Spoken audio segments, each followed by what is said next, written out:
Bonjour et bienvenue à l'Assemblée nationale. Aujourd'hui, nous sommes dans le bâtiment de 3 Aristide Briand, qui est une des 3e annexes de l'Assemblée nationale. Nous sommes donc dans une sorte d'atrium avec,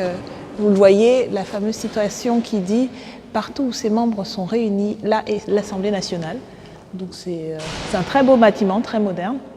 où se trouvent des bureaux et une partie du groupe de la France Insoumise. Alors, cette semaine à l'Assemblée nationale, nous avons terminé l'examen du projet de loi renforçant la sécurité intérieure et la lutte contre le terrorisme. Comme je vous l'expliquais la semaine dernière, nous sommes très critiques de ce texte et nous ne sommes pas les seuls d'ailleurs, puisque tout un ensemble d'organisations de défense des droits humains au niveau national et international se sont prononcées contre, où on fait un certain nombre de recommandations contre le texte. C'est aussi bien la Ligue des droits de l'homme, Amnesty International, le syndicat de la magistrature, jusqu'à l'ONU, dont les rapporteurs sur les questions des droits humains et de lutte contre le terrorisme ont fait un communiqué indiquant leur inquiétude face à l'adoption de ce texte. Ce texte, nous le considérons comme inutile parce que l'état d'urgence a pour vocation d'être appliqué sur une très courte période et une fois qu'il s'est prorogé, comme ça a été le cas pendant plusieurs mois, nous en sommes à la 6e prorogation, il perd de son utilité et on le voit d'ailleurs dans les statistiques sur les perquisitions par exemple. On se rend compte que sur les plus de 4300 perquisitions qui ont été faites dans le cadre de l'état d'urgence, seule une trentaine ont donné lieu à des suites judiciaires. Donc il y a la question de l'inefficacité, il y a la question donc de la mise en cause de l'état de droit, puisque tout simplement l'état d'urgence est un état d'exception et en fait ce texte ne fait que faire rentrer par la fenêtre l'état d'urgence de manière permanente dans le droit commun. Donc ça c'est plusieurs organisations de magistrats, d'avocats l'ont expliqué, donc avec les 4 principales mesures qui sont développées dans ce texte. Et puis 3e point sur lequel nous sommes opposés à ce texte, c'est parce que à travers les mesures qui sont prises, ce sont différents secteurs de la population qui vont être visés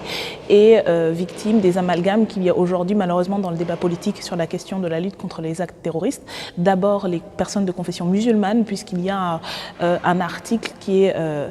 cible la question des cultes et on l'a vu dans le débat, c'est essentiellement le culte musulman qui est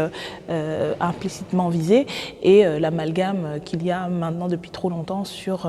la pratique d'une religion, de la religion musulmane en particulier, et puis la commission des actes terroristes. Il y a aussi un article, l'article 10, qui étend les contrôles d'identité et les zones aux zones frontalières, les périmètres de contrôle, et on voit bien là, et c'est déjà le cas actuellement, par exemple dans la vallée de la Roya,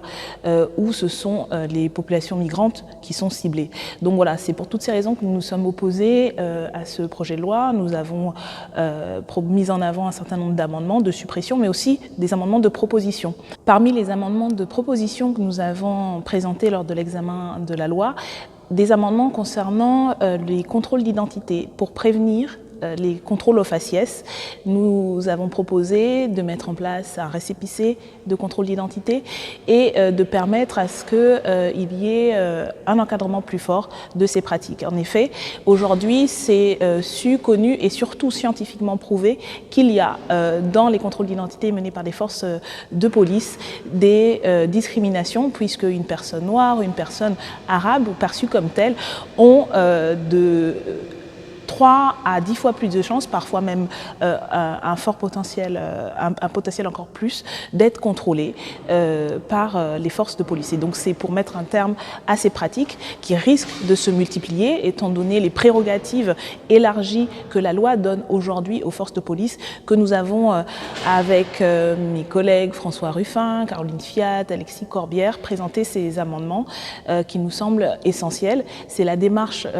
globale que nous avons eue sur ce projet de loi, à la fois de rappeler que le droit et la justice aujourd'hui doivent avoir plus de moyens pour garantir la sûreté des citoyens, et c'est la meilleure rempart qu'on puisse avoir justement pour prévenir les actes terroristes, parce qu'il faut aussi de la cohésion sociale, il faut aussi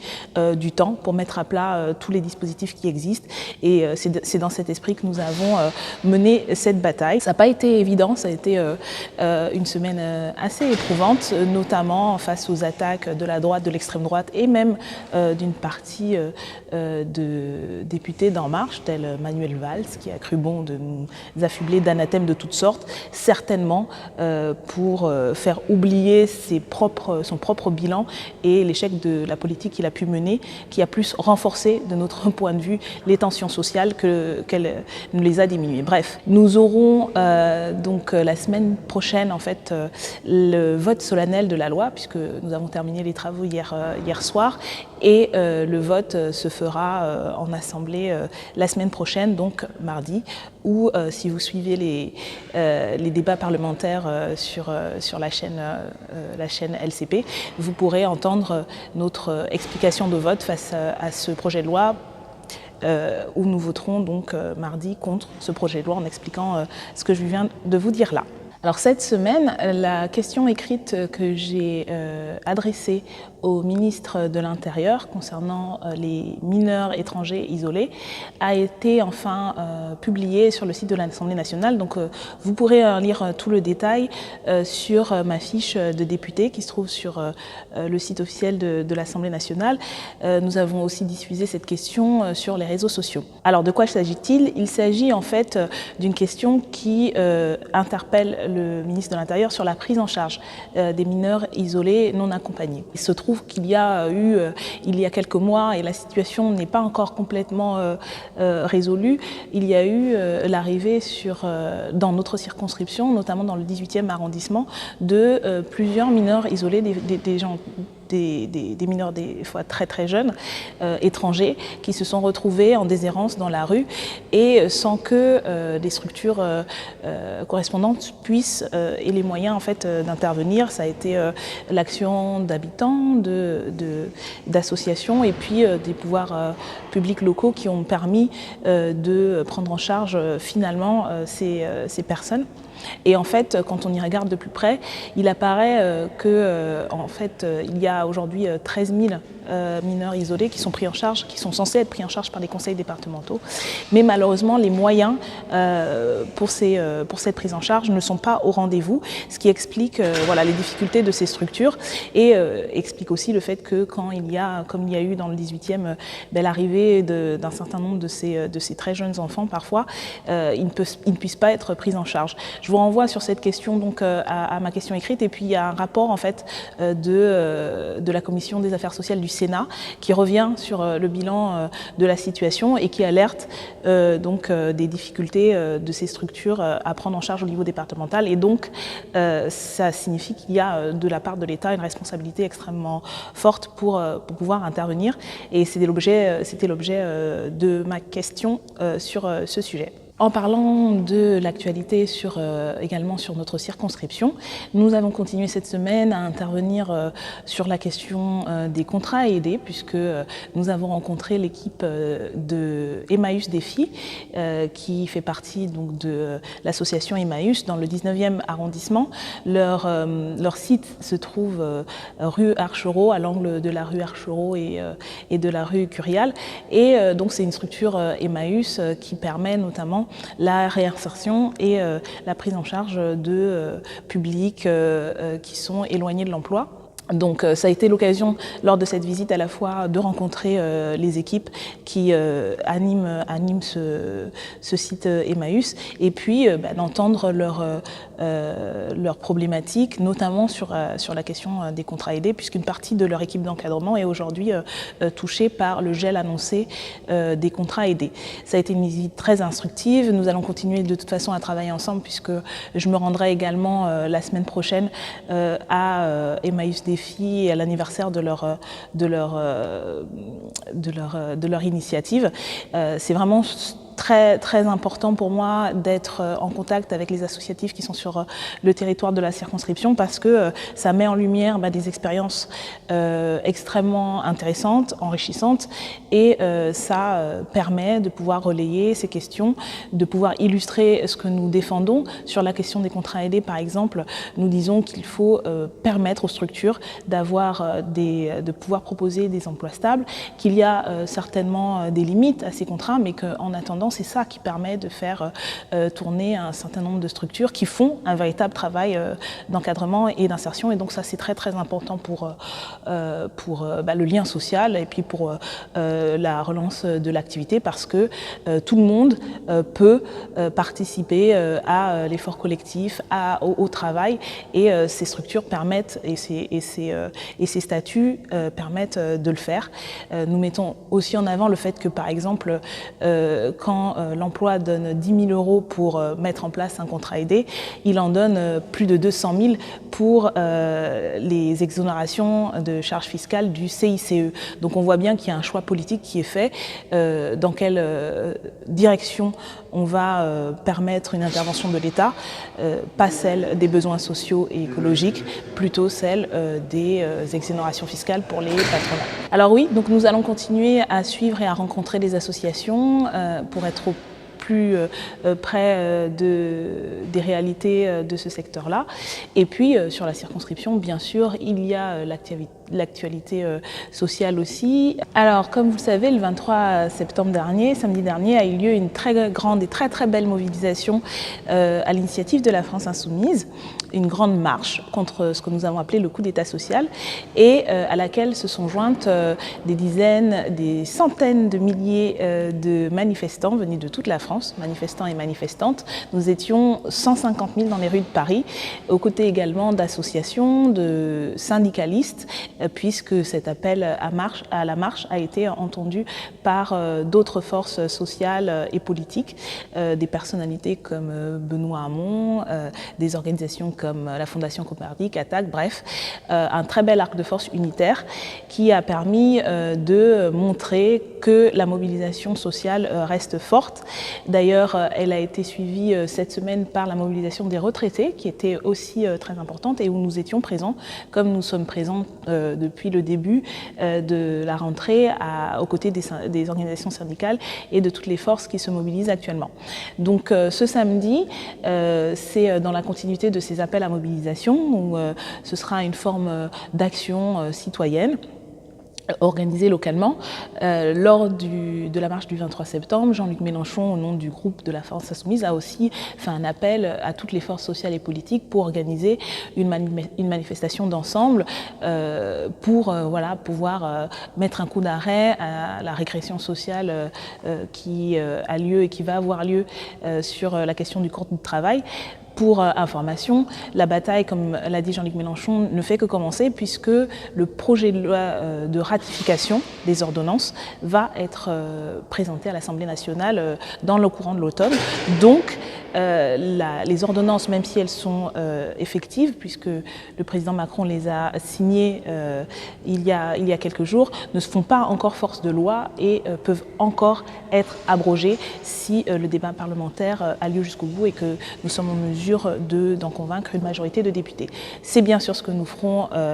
dans les prochaines semaines. À l'agenda, par contre, nous allons commencer par le projet de loi sur les hydrocarbures, la question du développement durable, et puis ensuite aura lieu le débat sur le budget, les finances de l'État et de la sécurité sociale. Et comme jusqu'à présent et comme nous le ferons toujours, les députés de la France Insoumise seront à la fois en opposition radicale avec ce que nous considérons comme des attaques contre l'intérêt général, contre les classes populaires, et en proposition avec tout ce qui pourrait aller dans le sens du service du plus grand nombre. Aujourd'hui, je voudrais aussi vous parler d'un livre que j'ai lu il y a quelques temps maintenant, qui n'est pas très récent puisqu'il date de 2015, mais c'est à l'occasion du débat justement sur les contrôles d'identité et la lutte contre le contrôle au faciès que cette référence m'est revenue par la voix de François Ruffin, qui avait présenté un des amendements que nous proposions au débat et au vote sur la question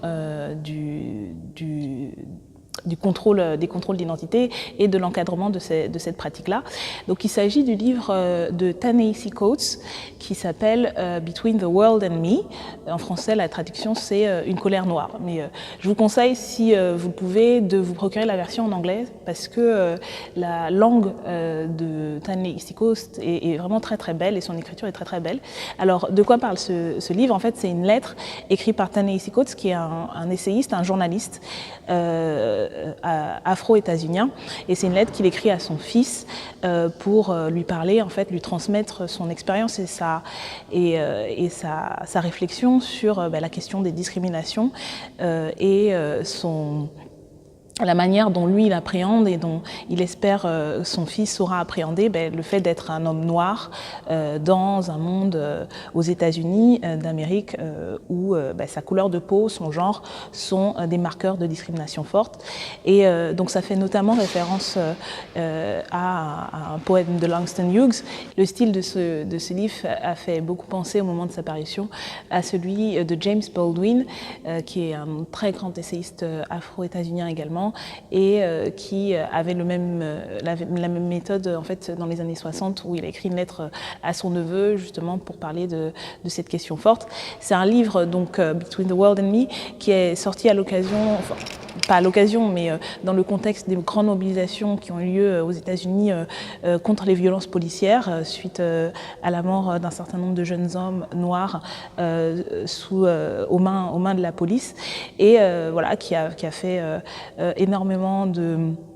qui a suscité énormément de critiques et d'enthousiasme parce que voilà, ça traduisait un peu cette expérience-là, et surtout il y a une vision politique, une vision idéologique très forte, une analyse historique de voilà, ce que c'est être un homme noir aux États-Unis, avec une analyse de la question du corps et de cette emprise de l'État sur le corps, sur les corps noirs, avec des références à l'esclavage. Donc bref, c'est un livre fantastique. J'ai été assez surprise d'entendre la référence dans la bouche de François Ruffin, mais ça m'a rappelé que c'était un de mes livres préférés, mes essais préférés des 2 dernières années au moins. Je crois que j'ai pas encore relu de livre qui m'a fait un effet pareil. Bref, je vous le conseille très vivement. Donc Ta-Nehisi Coates, Between the World and Me, traduit en français sous le titre Une colère noire. C'est un livre à lire et à discuter. Et si vous l'avez déjà lu ou si vous le lisez entre-temps, n'hésitez pas à nous envoyer des messages pour nous dire ce que vous en avez pensé ou ce que vous avez aimé, ce que vous n'avez pas compris. J'adorerais en discuter avec vous. Voilà, c'est fini pour aujourd'hui. Alors j'espère que cette vidéo vous aura été utile et qu'elle aura été intéressante. Nous continuerons donc dans les prochaines semaines, comme vous le savez, à rendre compte de mon activité à l'Assemblée nationale et aussi dans la circonscription, et puis à vous parler un peu, vous expliquer de ce qu'on fait et de pourquoi on le fait, comment on le fait. C'est aussi notre vision de la représentation parlementaire, d'être sans cesse en lien, notamment via les réseaux sociaux. Alors n'hésitez pas à diffuser cette vidéo, à mettre plein de petits pouces bleus et à réagir, à nous envoyer des questions, des suggestions de livres ou autres dont on pourrait parler dans la vidéo, ou de sujets d'alerte. Bref, nous sommes vos députés, je suis aussi vos députés via Internet et via les réseaux sociaux, et donc j'espère à bientôt.